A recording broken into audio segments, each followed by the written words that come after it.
Got Games, episode 34, and in this episode, I'm gonna show you all the games that I bought since last time. Before we go into the games, I would like to show you a few goodies that I got. Actually, just two, but it's for one specific game, and that is Bloodborne. And I got myself the collector's edition guide. Now the back it doesn't really look so hot. It has a lot of scratches and a lot of wear and tear, but the price was really good, and that's why I picked it up. The front looks actually pretty good, and I just beat the game plus the DLC. I just wanted to show you something from this guide, and that is bosses.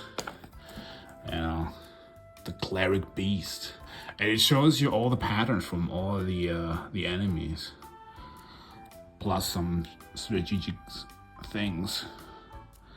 The first boss has such an epic soundtrack, and I just skipped it. I just went back after like the second or the third boss fight, and he was then stuck in a fence or so, which is actually really weird.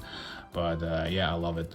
So the boss fight was really good. I will admit though that the DLC I enjoyed that much more than the main game, to be honest. And the DLC has also a guide, but it's very expensive. But so yeah. And the second goodie that I have, let me show you. I got this PS4 Gamer Edition bundle, which includes the PS4 plus 2 controllers, the game, and it should have the camera, but the camera is missing, unfortunately. But instead of the camera, I have 2 controllers and a charging thing here, and the controllers are looking awesome. Like, I haven't seen used controllers that look like so clean. And also the back, usually the sticker is completely messed up. So the console is also in really good state. And also next to the game, which I'm having here, I also have Gran Turismo 7 on top. With the 2 discs. I'm not that much into Gran Turismo anymore. I became more of a rally guy after the PS2 era, but yeah, cool thing, I would say. All right, now let's go through the games. And the first game, I'm gonna start with the PS1, and I'm gonna go up to 5. And so let me start with PS1, and that is Fist of the North Star. I'm gonna put the exact title down below if you want to, download a ROM or so and try it out for yourself. Because this game is actually pretty awesome, and I highly recommend to play this. It's a brawler game. Let's go through the manual quickly. Pretty dope game. I haven't seen a lot of people picking up this game, so that's why I'm going through the manual and showing you some things. Yeah. Now, graphics for a PS1 game, I must say this game looks pretty good. And it has like the typical Fist of the North Star charm, and I highly recommend to play this. Pretty dope game. I was trying to get this game for a while now, but I gave up eventually because the time for me where I was chasing and hunting PS1 games are over. I grabbed still a few of them, but I don't hunt them anymore. And this game I tried for a long time to get it, but I couldn't find it because it was released only in Japan. And it's not a rare game or so, but it's quite uncommon to find it. Value wise, it's also not that high. I think it costs between 10 to 15 bucks. I mean, maybe nowadays it's more expensive, I don't know. And sure, you can just order this from Japan, but with taxes and shipping costs and all that stuff, it's gonna be like 40, 50 bucks. So yeah, that's why I was not hunting the game. And now here I'm at, 5 years later, stumbling across this game and adding it to the collection. お前はもう死んでいる。何？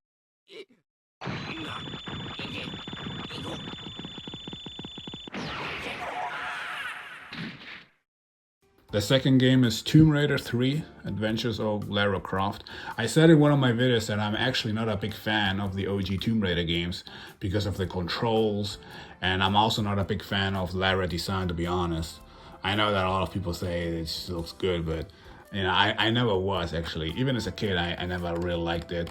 But there is one thing for me personally that makes this game very special. It's the training mission or the manor mission, which you're at Lara in the Croft Manor, and you can put the butler in the freezer and jumping down and breaking your own neck, which apparently everyone has done back then. But what really made that mission so special was the fact that it had so many secrets and so much stuff to discover. It made me actually start the main campaign, and I played a few hours. I never beat the game, but because of that mission alone, it was for me really worth picking it up for the collection.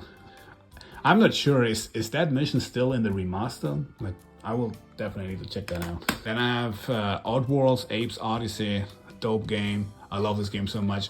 When I was a kid and I booted up the game, I thought this was a horror game because how dark and gritty it looked. But you know, you play as Abe and you have to escape from this food farm, and you have to free your people as well. And when they start talking and they talk like yellow, follow me.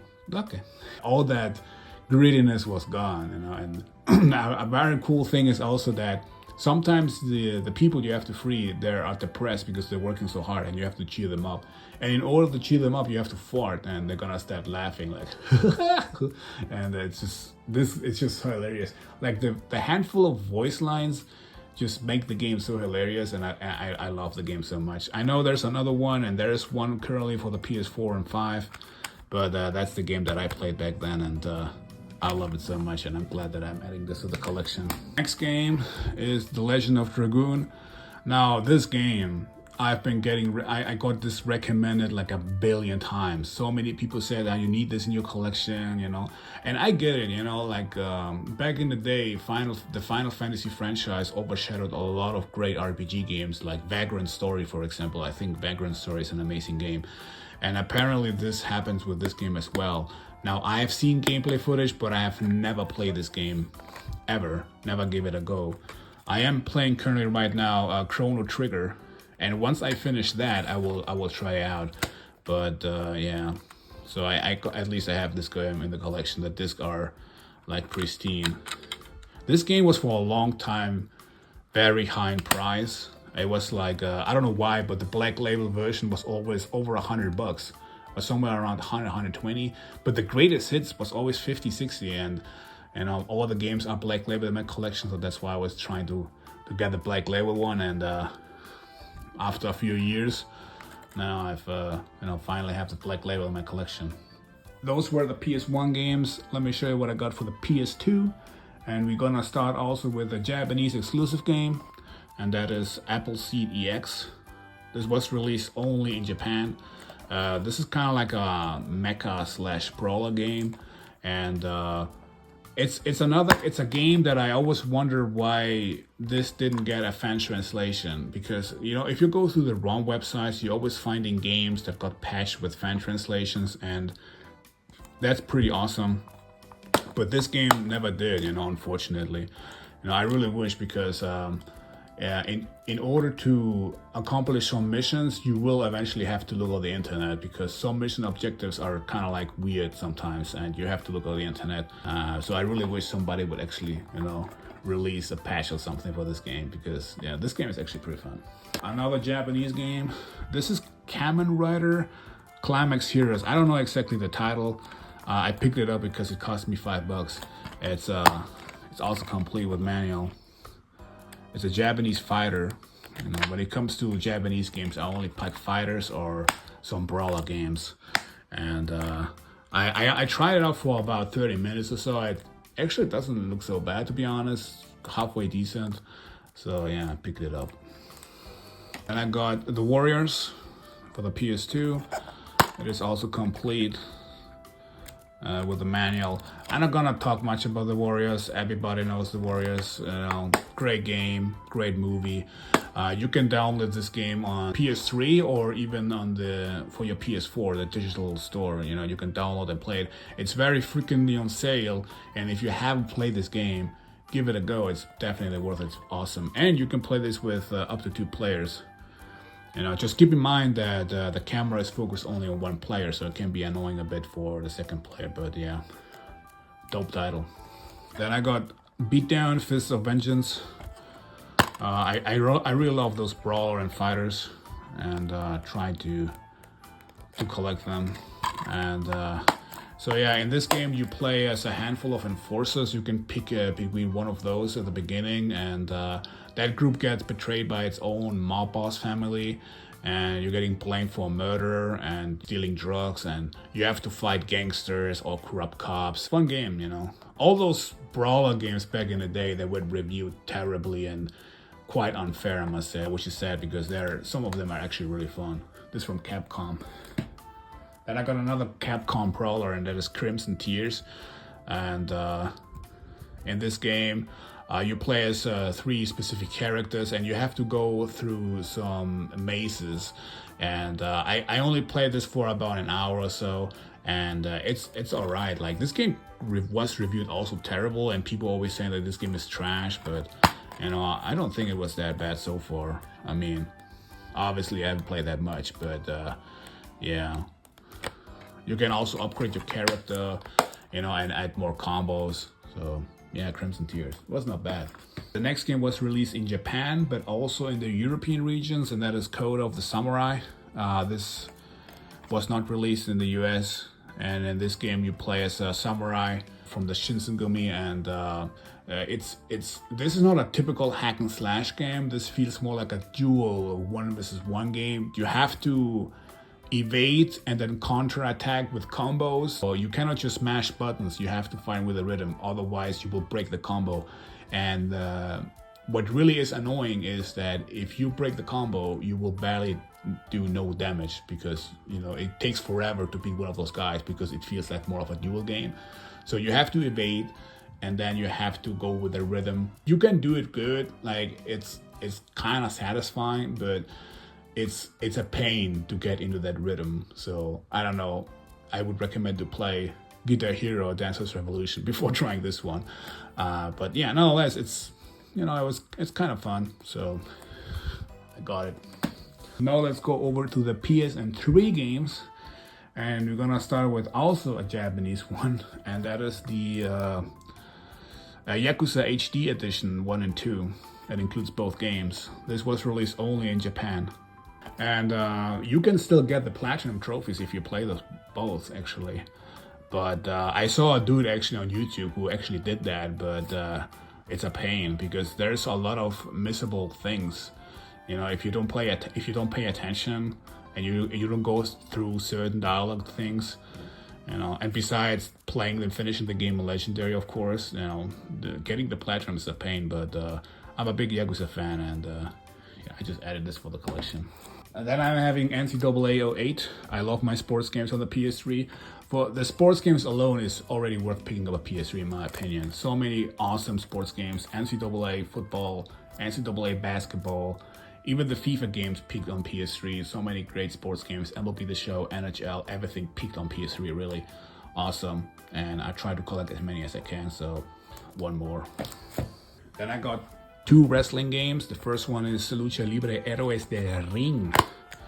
And this is a nice wrestling game. Gameplay wise, it reminds me a little bit of TNA Impact. I'm not sure if people still know. TNA Impact wrestling game has kind of like a love-hate reputation. I think it was cool. I really like when wrestling games are a bit more arcadey. So, this game is pretty fun. It goes a little bit that direction. If you need like an alternative to the over hyper realistic wrestling simulation that we're having right now with 2K, and you have a PS3 lying around, then give it a go. This game is actually pretty fun. Has a great story, by the way. SmackDown vs. Raw 2011, the counterpart to Lucha Libre. This was the last SmackDown vs. Raw game released before 2K took over, and I've heard that this one is really, really good. should be even one of the best, if not the best, on the PS3 or 360. I really can't tell because I skipped them all on PS3. I was just playing either fighters or something else because I didn't like the approach. Like I said, it's just too slow and too sluggish. I like the wrestling games a bit, having a little bit more of a key feeling. So yeah, but I will definitely give this a go. Then I have Resistance 2. I must admit I never played any Resistance game. This is the second one. The first one I'm having since I don't know how many years. I'm having it over a decade in my shelf, but I never played it. And I think it's about damn time that I'm starting it. This is the second one. I know there's a third one. So yeah. Now let's go over to the PS4 games. And the first game is Alekhine's Gun. And this is more of a Hitman type of game. Obviously, it's never gonna reach that quality from the reboot series, but if you like the OG Hitman games, I would recommend this. You play as a Russian spy and you have to infiltrate during the Cold War, Europe and the US, and you can just change outfits from all the soldiers, and it's basically like an alternative Hitman game. So I highly recommend this game to people who really enjoy the OG Hitman games. You know what I mean? Or even enjoy the new ones. But like I said, this will not go into the quality of the new Hitman games. Then I have Resident Evil Revelations and Revelations 2. The first Revelations game was released originally on the 3DS, where I beat it and played it. This is an HD upgrade. In this game you play as Jill Valentine and you have to investigate a ship because some BCAA agents went missing. It's the prequel story to the fifth game. And Revelations 2 came out during the era, I'm not sure if people remember that very short but very annoying trend where games were released episodic, and because of Telltale, the Walking Dead games. The first Hitman game was released episodic, and Capcom tried that too. And I played this game with a friend of mine, and this game is not good. It's kind of dumb. You play as Claire Redfield, and she teams up with Maura Burden, and they're investigating an island. And I played this with a friend, and the second chapter, my friend told me this game is dumb. He doesn't want to play it anymore, so he dropped it. And I finished the second episode, but on episode 3, I dropped it as well. And I just want to have the Resident Evil games physically in my collection, so I still picked it up. Who knows, maybe one day I will give this another shot, but yeah, the first game is good. I recommend it. The second, not so. I got myself John Wick Hex. I never gave this a shot. I know it was removed from the digital store, and there are some crazy people putting it now on eBay for 50-60 bucks. But let me tell you this is not a Godzilla thing. This game will not increase in value because it is a trash game. At least it looks like one. I haven't played it. Who knows? If I change my mind, but I don't think so. But the thing is that there are millions of copies out there, and every shovelware area that you can think of has this game. Now, I can imagine that a retail video game store who has social media power might follow the trend and hype and sell this game for a high price as well. But this game is a shovelware game. There are millions of copies out there, and I'm pretty sure you can still find it. So sad to see that what they use the IP for. I was thinking about that Naughty Dog or Rockstar game, if they would have released a John Wick game, how good it could be. But yeah, I don't know why they're making this generic strategy game. I don't know. But like I said, who knows? If I play it, I will eventually change my mind. But let me know in the comments if you played it. I have Onimusha, Warlords. I just love Onimusha. I know there's a new game in development, and I also still love the OG games. The first game was released physically as well because it was remastered digitally. The second game as well, but the second game does not have a physical release, or at least not yet. I'm not sure. I hope so, that they're releasing it soon, because the second game is my favorite. I think the most people really prefer either the first or the third game, especially the third game because of Jean Reno. But in general, I love Onimusha, so I'm adding it to the collection. Then I got myself the infamous Prototype Biohazard bundle, which includes both Prototype games 1 and 2 plus the DLCs.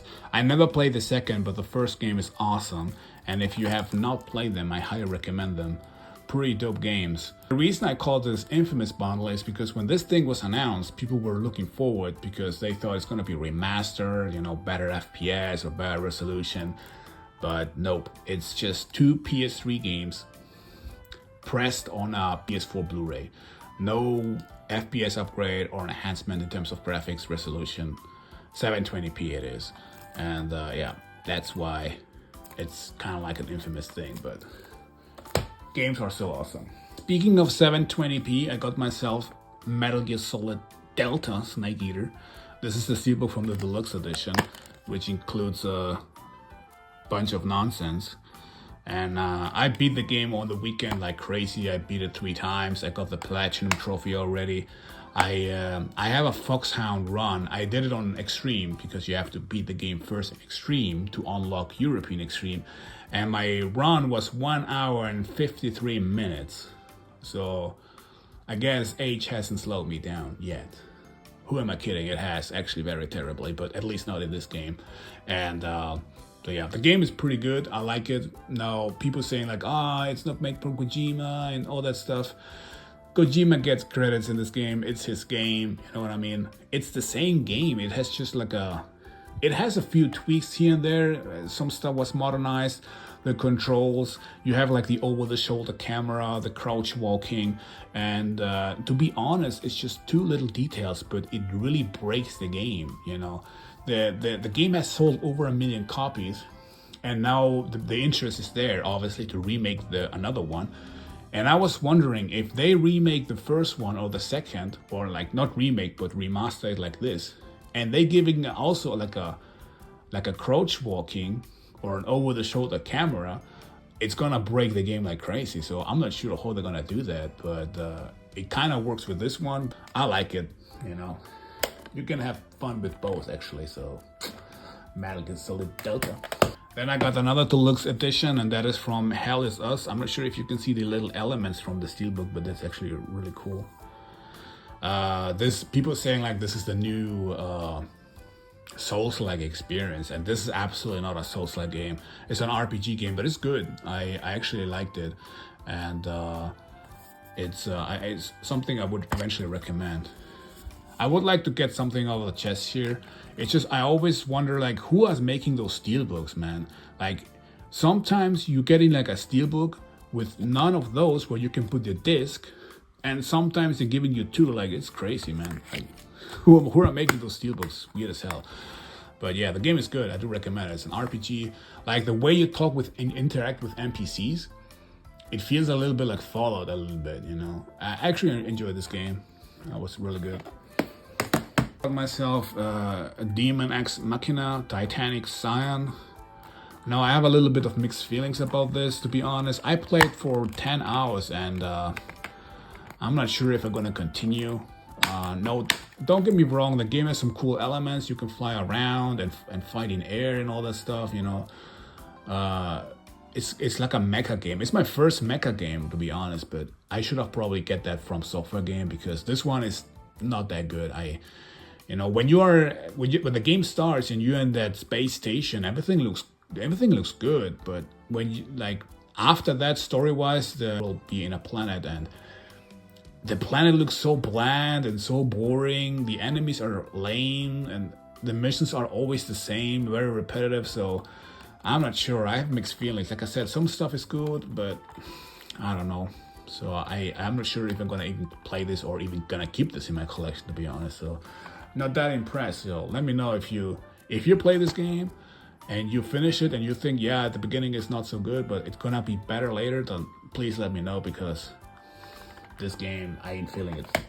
And the last but not least is for the Nintendo Switch, Atala Ryza 3 Alchemists of the End and the Secret Key. I would love to collect more for the Nintendo Switch, but my personal problem that I have is like getting games used for the Nintendo Switch is very hard to find deals or good prices because everything, I'm talking about the good stuff, you know. I mean, I can easily grab $50 and add like 10 shovelware games in my shelf, but I'm talking about the good stuff, you know, like the Nintendo exclusive stuff like Mario Wonder or so, and that stuff I haven't seen that game used under 40, you know, and every game is like that. It costs like 40 or 50 bucks used. It's crazy. So this one is brand new and it cost me 30, and I have the first two already in my collection that I want to kind of, you know, have it complete. If you watch my channel, you know that I like the Italia games, and you know, the Italia Riser games got like a DX versions announced, and I will probably get that too, to be honest. If you're having a serious interest to get into the Italia franchise, you know, and obviously the Riser games are the best one, which I recommend. I would recommend to wait till the DX versions, you know, are released. They announced it digitally, but they will get also physical release later. So yeah, grab those, because you're gonna get so much more content and characters that were not in the original game. So yeah. So, and that's it already. So those were my pickups. Let me know in the comment section what you think. And yeah, thanks for watching, and I'll see you next time. Bye.